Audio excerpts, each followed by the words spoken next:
पण सगळे भारतीय आहोत, एक माणुसकी ही आपली जात म्हणून आपण सगळे चाललेलो आहे। आज इथं माझ्या मागासवर्गीयांची संख्या 15,000 आहे, माझ्या अल्पसंख्याक समाज इथं मोठ्या प्रमाणात जवळपास 12,000 आहे, ख्रिश्चन समाज 8,000 आहे। थोडे बहुत तिकडे होतील, नाहीतर म्हणतील अरे 8,000 कसा म्हणला, 12,000 कसा म्हणला, थोडं इकडे होईल।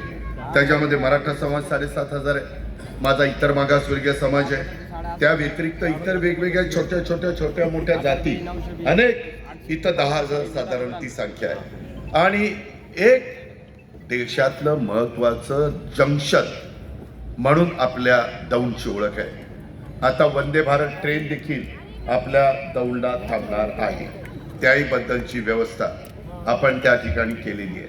मित्रांनो, मी तुम्हाला सगळ्यांना सांगायला हे आलेलो आहे की मी अनेक वर्ष आपल्या जिल्ह्यात काम करतोय। तुमचे माझेही अनेकांचे संबंध आहे। 91 साली तुम्ही मला खासदार म्हणून प्रचंड मताधिक्याने विजयी केलेलं होतं, ते मी कधी आयुष्यात विसरू शकत नाही। माझी पाठी कोरी होती, मी एक देखील दौंडमध्ये काम केलेलं नव्हतं। काही काँग्रेसच्या विचाराची लोक माझ्याबरोबर होती, RPI वगैरे लोक माझ्याबरोबर होती, आणि सगळ्यांनी मला साथ दिली। व्यापाऱ्यांनी आशीर्वाद दिले, वडीलधाऱ्यांनी दिले, लाडक्या बहिणींनी सहकार्य केलं, आणि देशामध्ये काँग्रेसमध्ये पहिल्या क्रमांकाच्या मताधिक्याने मी त्यावेळेस विजयी झालो। पण काही राजकीय समीकरणं बदलली। आदरणीय पवार साहेबांना आपले संरक्षण मंत्री म्हणून जावं लागलं। PV नरसिंहरावजी मला म्हणाले की अजित, तुला 6 महिन्यात राजीनामा द्यायचा आहे, कारण आम्हाला पवार साहेबांना इथं संरक्षण मंत्री म्हणून घ्यायचं आहे। जसं स्वर्गीय यशवंतराव चव्हाण साहेब हिमालयाच्या संरक्षणाला सह्याद्री धावला होता, अशी इतिहासामध्ये नोंद आहे। आणि तशा पद्धतीनं आपले त्यावेळेसचे पंतप्रधान नेहरूजींनी त्यांना बोलवलेलं होतं, तसं पवार साहेब देखील एक डायनामिक नेतृत्व म्हणून त्यांना तिथं बोलवलेलं होतं। आणि असं असताना मी पुन्हा राजीनामा दिला, पुन्हा निवडणुका झाल्या, पुन्हा बापूसाहेब त्यांना निवडून दिलं। त्या 5 वर्षात आपल्याला खासदारकीची निवडणूक करावी लागली। पण ते माझ्या बारामती, दौंड, इंदापूर, शिरोळ, पुरंदर, हवेली, पिंपरी चिंचवड सगळ्यांनी सहन केलं, आणि आम्ही पण काम करत राहिलो। आज मित्रांनो, ह्या निवडणुकीच्या निमित्तानं मी आपल्या पुढे येत असताना मला अनेक जण, इंद्रजित माझ्याबरोबर गाडीत होता, आमचे रमेश अप्पा बरोबर होते। मी येताना इतकं जामिंग, आज रविवारचा बाजार असतो, साहजिकच गर्दी, कदाचित आज सभेच्या निमित्तानं देखील भाऊ अजित पवार काय बोलतोय, काय सांगतोय, खरं सांगतोय की आणखीन लबाडाचं काही सांगतोय, असं ऐकायला पण काही आले असतील। मी शब्दाचा पक्का आहे, मी खरं बोलणारा कार्यकर्ता आहे। एखादी चूक झाली तर मी लगेच माफ सरळ सांगतो की माझी चूक झाली। परवा मी असंच म्हणलं, माझं बारामती शहर बघा किती सुंदर आहे, स्वच्छ आहे, चांगलं आहे, नीटनेटकं आहे, आणि इतर पुढाऱ्यांची शहर बघा, ठीक आहे, तो लव यू टू त्यामध्ये मी तसं बोललो, ती माझी चूक होती। मी असं भिकार कुणाला म्हणायचं कारण नव्हतं। मी फार तर बकाल म्हणलं असतं तर भावकी चाललं असतं, पण मी ते बोललो नाही। मी माघार घेतली, तो शब्द मी मागे घेतला। मित्रांनो, आज पिढ्यानपिढ्या, काही तर अनेक पिढ्या माझ्या दौंडमध्ये व्यवसाय करतात, शेतीवाडी करतात, छोटा मोठा दिवसभर काम केल्यानंतर त्यांची संध्याकाळी चूल पेटते। आपण सगळेजण, मी महाराष्ट्रात सतत सांगत असतो, आम्ही सगळेजण शिवशाहू फुले आंबेडकरांच्या विचारधारेने पुढे चाललेलो आहे। ती विचारधारा समाजाला बलवान करणारी आहे, समाजाला दिशा देणारी आहे, समाजामध्ये एकोपा ठेवणारी आहे, जातीयमध्येच सलोखा ठेवणारी आहे, त्याशिवाय आपल्याला गत्यंतर नाही, असं माझं स्पष्ट मत आहे। मी आज केंद्रामध्ये NDA सरकारमध्ये आहे, राष्ट्रवादी पक्ष आहे। विकासाच्या बाबतीमध्ये आज आपला देश पुढे चाललाय। नॅशनल हायवे होत आहे, वंदे भारत ट्रेन होत आहे, मेट्रो होत आहे, वेगवेगळ्या पद्धतीच्या रेल्वे लाईन आम्ही टाकतोय, त्याला आम्ही आमचा हिस्सा देतोय, केंद्र सरकार त्यांचा हिस्सा देत आहे, विमानतळ होत आहे, नवीन टाउनशिप होत आहे, वेगवेगळ्या पद्धतीनं कारखानदारी उभी राहते। अशा अनेक गोष्टी जे पुढच्या पिढीच्या उज्ज्वल भवितव्याच्या करता गरजेच्या आहेत, त्या चाललेल्या, त्या कामाला आम्ही पाठिंबा दिलेला। त्याच्या संदर्भामध्ये आमचं महायुती इथं, परंतु जशी महाविकास आघाडी होती 15 वर्ष, त्यावेळेस आम्ही स्थानिक आपल्या आपल्या पक्षाच्या कार्यकर्त्यांना संधी मिळण्याच्या करता स्थानिक स्वराज्य संस्था पक्ष आपल्या आपल्या ताकदीवर लढायचे. तसं यावेळेस झालेलं आहे. आमच्या महायुतीमध्ये अनेक ठिकाणी, काही ठिकाणी बरोबर, काही ठिकाणी युती, काही बाबतीमध्ये थोडंसं एकमेकाच्या विरोधात असं झालंय. जे झालंय ते झालंय. शेवटी आम्ही निवडून जातो, उपमुख्यमंत्री होतो, पुढे खासदार होतं, आमदार होतं, आमदार वेगवेगळे मंत्रिपद होतात, राज्यमंत्री होतं. पण कार्यकर्त्याला वाटतं ना की ठीक आहे बाबा, जागा मर्यादित ते झाले, पण आम्हाला पण नगरपालिकेला नगरसेवक व्हायचंय ना, आम्हाला पण आमच्या प्रभागातली कामं करायचीत ना, आम्हाला पण आमचे काही वॉर्डातले प्रश्न सोडवायचेत ना.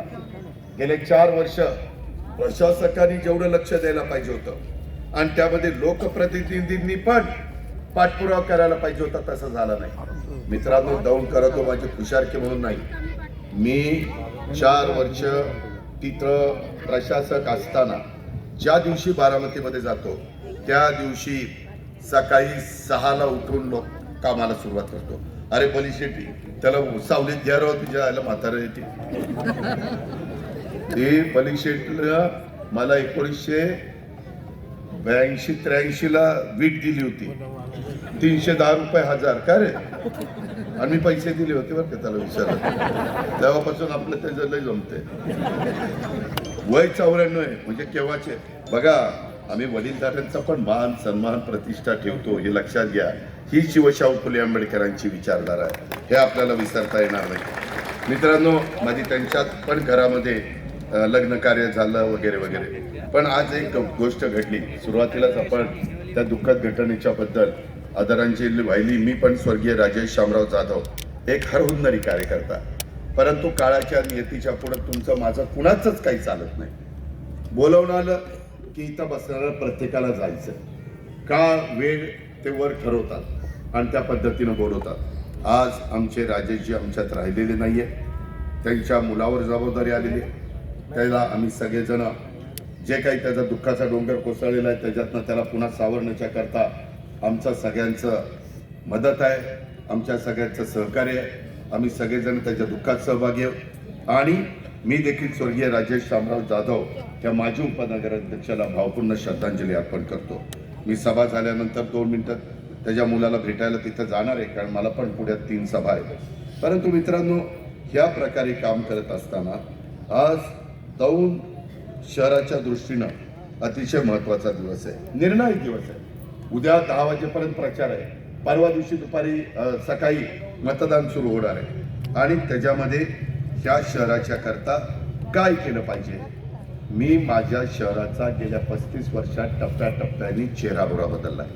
इथले अनेक जण बारामतीला देखील, काहींची मुलं, काहींचे जवळचे नातेवाईक शिकायला आहेत, काही जण तिथं नोकरीच्या निमित्तानं आहे, काही व्यवसायाच्या निमित्तानं आहे, काही फॅमिली माझ्या इथं शिक्षणाची बरीच दालनं मी उघडलेली आहेत आणि त्याच्यामुळं तिथं लोक शिकवण्याच्या करता स्वतः येऊन राहतात. मित्रांनो, मी बारामती अशी बनवलेली आहे की त्याच्यामध्ये सर्व जाती धर्माच्या लोकांना तिथं कसा न्याय मिळेल. काही भाग माझ्याकडे आहे की तिथं गल्लीबोळ आहे. मी त्यांना सांगतो, मी तिथं डॉक्टर बाबासाहेब आंबेडकर वसाहत एक निर्माण केलेली आहे, एकदम सुंदर स्लॅबची केलेली आहे. तुम्ही कधी येऊन बघा. बिरजू मांढरे म्हणून एक माझा कार्यकर्ता आहे, त्याच्या घराच्या समोरच आहे. मी बाकीच्याही माझ्या मांगारुडी समाज असेल, नवबतो समाज असेल, मातंग समाज असेल, माझा त्या ठिकाणी वेगवेगळ्या घटक, गारुडी समाज असेल, वडार समाज असेल, अनेक समाज, जसे तुम्ही सगळे अनेक समाज इथं राहता त्या पद्धतीनं माझ्या इथं आहे. मी त्यांना म्हणलं की मी तुम्हालाही घरं बांधून देतो. केंद्राची पंतप्रधान आवास योजना आहे, राज्याची योजना आहे, ती आपण एकत्र करू, त्याच्यातनं आपण त्या ठिकाणी संधी देण्याचं काम करू. हे आपल्याला करावं लागेल, कारण त्या महान विभूतींनी आपल्याला ते शिकवलेलं आहे. त्याच्यामध्ये छत्रपती शिवाजी महाराज आहे, राजर्षी शाहू महाराज आहे, घटनेचे शिल्पकार डॉक्टर बाबासाहेब आंबेडकर आहे, लोकशाहीर अण्णाभाऊ साठे, मौलाना आझाद आहे, त्याच्या संदर्भामध्ये जिजाऊ मासाहेब आहेत, त्याच्यामध्ये राजमाता पुण्यश्लोक अहिल्यादेवी होळकर आहे, त्याच्यामध्ये सावित्रीबाई फुले, क्रांतीवीर महात्मा ज्योतिराव फुले, अशा किती लोकांची मी नावं दिली. ह्या सगळ्या महापुरुषांचा, महाविभूतींचा आदर्श आपल्या समोर आहे. आणि त्याच्यामुळे आपण ते केलं पाहिजे. त्यामध्ये आम्ही करतोय, पण तुमची साथ पाहिजे. मित्रांनो, माझ्या बारामतीमध्ये आजूबाजूच्या कोल्हापूर वगैरे तिकडच्या भागातले लोक देखील बारामती पाहिल्यावर तिकडे राहायला येतात. पवार साहेब 67 उभे होते. बारामतीची मतदारांची संख्या होती शहराची 17,000, आता झाली 1,02,000. 5 पट वाढली. 5 पट नाही, 6 पट बरोबर वाढली. आणि इतर लोकसंख्या कमी होती. मला काहींनी सांगितलं की दादा, इथले काही व्यापारी 65 व्यापारी